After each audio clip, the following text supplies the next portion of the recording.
네, 안녕하십니까. 부산예고대학교 중동학부 아랍어과 박재양 교수입니다.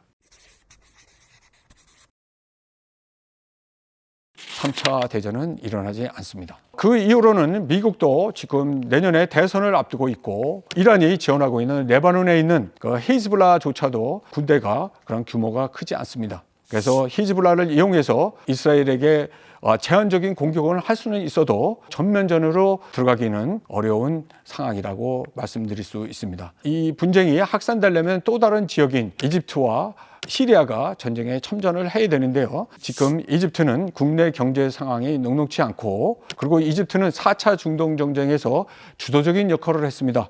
그래서 현재도 이 상처로 인한 4차에 걸친 전쟁으로 인한 이집트의 피해는 막대하다고 그 영향을 지금도 받고 있으니까요. 결코 전쟁은 하지 않을 것이며, 시리아는 내전이 일어나서 내전도 정리가 안 된 상태이기 때문에 전쟁에 참여하기는 매우 어려운 상황이라고 볼 수가 있습니다. 그러면 그 주변에 있는 사우디라든가 요르단이 참전할 수 있을까? 결코 사우디도 전쟁을 참가하지 않을 것으로 보입니다. 사우디가 팔레스타인 국민과 함께한다는 뜻은 외교적인 메시지로서 순니 국가의 맹주 국가로서 아랍의 형제가 고난을 받고 있는 팔레스타인 국민들, 가자 주민들을 함께한다는 뜻으로 이렇게 이해하시면 되겠습니다. 그래서 구호물자라든가 이런 것들을 후에 많이 보낼 것으로 이렇게 생각됩니다.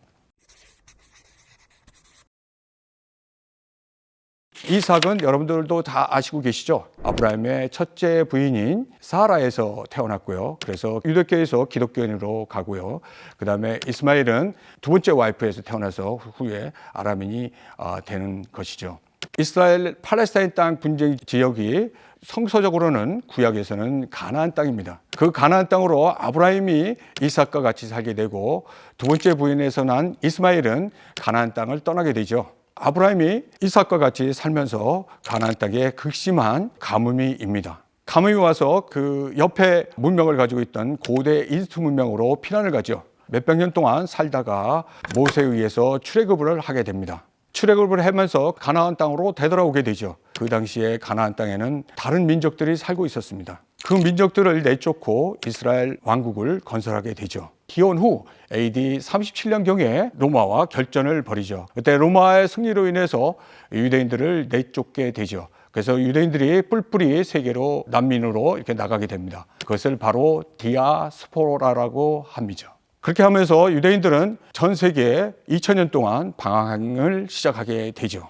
유대인들의 그 독특한 생활 습관, 그들의 전통으로 인해서 유럽인들하고의 그 잘 어울리지 못하는 그런 그 습성을 가지고 있어서 반유대주의들이 확산되는 가운데 19세기 말에 시오니즘이라는 운동이 확산됩니다. 시오니즘이라는 뜻은 바로 예루살렘이라는 뜻입니다. 그래서 바로 예루살렘으로 돌아가서 이스라엘 왕국, 유대 왕국을 건설하자는 것이 시오니즘 운동입니다. 그네들이 돌아가자 하는 그 팔레스타인 땅에는 바로 팔레스타인인들이 살고 있었습니다. 유대인이 디아스포라로 해서 뿔뿔이 흩어질 때 그 땅에 들어와서 살게 된 것이 팔레스타인인들이죠. 근데 1차 세계대전 이 와중에 영국이 이중 플레이를 해서 현 분쟁, 이팔 분쟁에 씨앗을 뿌리게 됩니다. 바로 오스만 제국에 대항해서 아라비아 반도에서 아랍 국가, 아랍 독립을 원하기를 희망하는 사도 가문인 하시미야 간의 후세인과 영국의 맥마훈이 협정을 체결합니다. 아랍인들이 영국을 도와줄 경우 오스만 제국으로부터 독립을 시켜주겠다는 약속이죠. 또 다른 한쪽에서는 영국이 전쟁에 자금이 필요해서 금령군을 잡고 있었던 유대인들에게 접근을 해서 너희들이 영국을 도와주면 유대 국가를 건설해 주겠다라는 또 다른 약속, 벨푸어 선언을 합니다. 영국과 프랑스는 1차 세계대전의 승리 이후에 이 지역을 어떻게 지배할 것이냐는 것을 비밀협정을 체결합니다. 영국은 이임 통치 기간에 이스라엘 국가를 건설해 주겠다는 약속을 당장은 시행을 안 하지만 유대인들이 유럽에서 들어오는 것을 막지를 않았습니다. 그래서 1차 세계대전이 종료하고 유대인들이 10%, 그리고 아랍인들, 팔레스타인들은 90% 정도의 면적을 차지하고 있었죠. 그것이 영국 이임 통치를 거치고 제2차 세계대전이 끝날 때는 거의 30% 정도의 유대인들이 유대 땅으로 돌아와서 살게 되고, 팔레스타인들은 70%의 인구와 면적을 차지하게 되죠.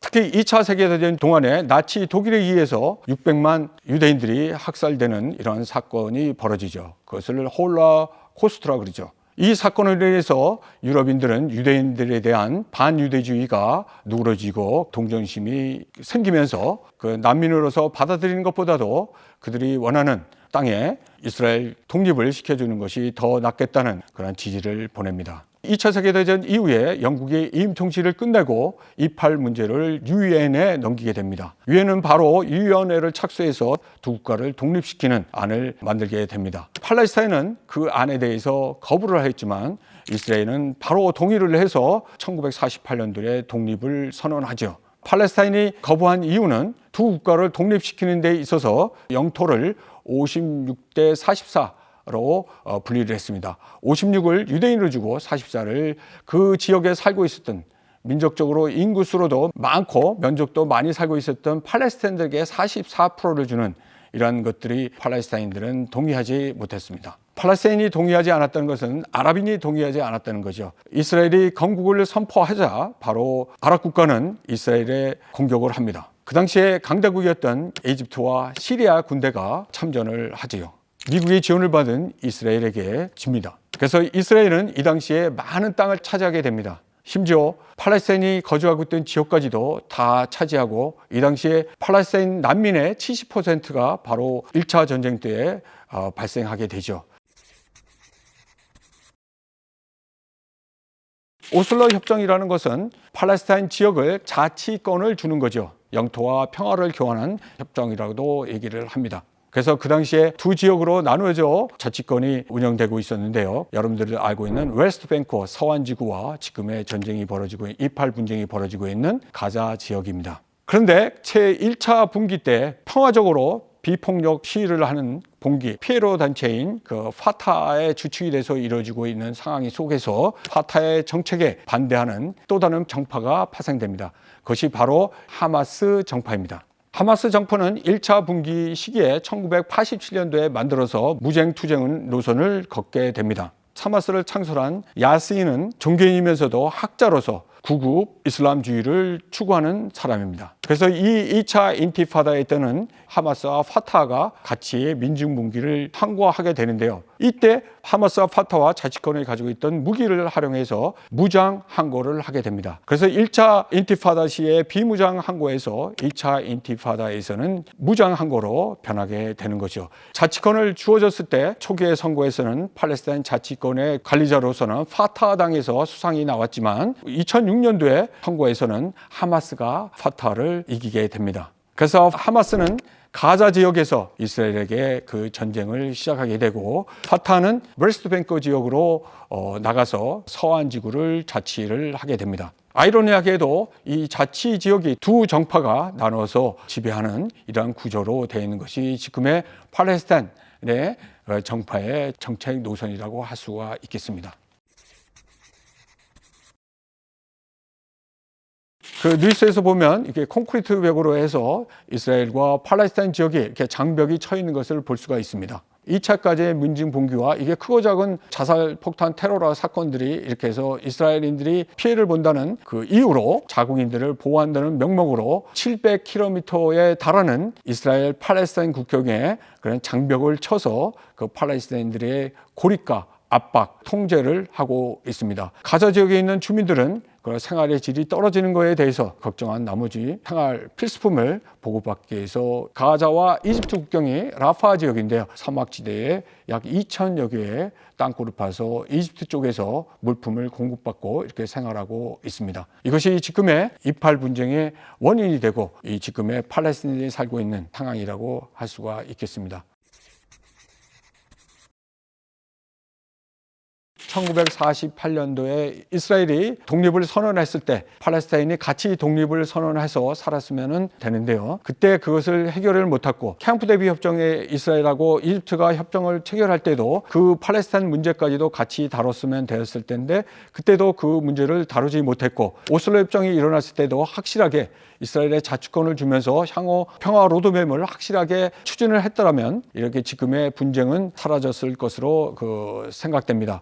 팔레스타인에 대한 자치권보다도 더한 독립국가를 선언해서 확실한 그런 협정을 맺지 않는 이상은 계속해서 이스라엘하고 팔레스타인은 계속 분쟁을 이어나갈 것으로 관측되고 있습니다. 근데 제가 보기에는 이 예루살렘에는 유대인의 성지도 되지만은 그 이슬람의 성지도 되어 있기 때문에 이 땅에서 유대인 혼자 이 국가의 독립국가를 선언한다는 것은 있을 수 없는 일이죠. 그것은 주변 아랍국이 승인을 할 수가 없고 동의를 할 수가 없습니다. 지금까지의 분쟁 중에서 이렇게 많은 사람들이 사망한 사건이 없었습니다. 지금 이스라엘 정부에서는 예비군 동원령을 내렸죠. 그래서 유대인들이 해외에서까지도 이 분쟁에 참여하기 위해서 유대인들이 모여들고 있습니다. 이스라엘 측에서는 이스라엘인들이 팔레스타인인들에 의해서 사망을 했기 때문에 보복 공격을 강행할 것으로 보여집니다. 길게는 2개월, 3개월 정도의 그런 전쟁을 치르는 동안에 주변의 미국과 지금 이집트, 카타르 이러한 국가들의 중재하에 두 지역은 다시 휴전을 하지 않을까, 이런 것이 저의 관측으로서 학전이 아닌 장기전으로 또 옛날처럼 돌아가서 크고 작은 이런 분쟁들이 계속 이어지지 않을까 하는 것이 관측되고 있습니다. 제가 준비한 주제는 여기까지 하겠습니다. 강의가 재미있으셨으면 좋아요, 구독 버튼 부탁드리겠습니다. 감사합니다.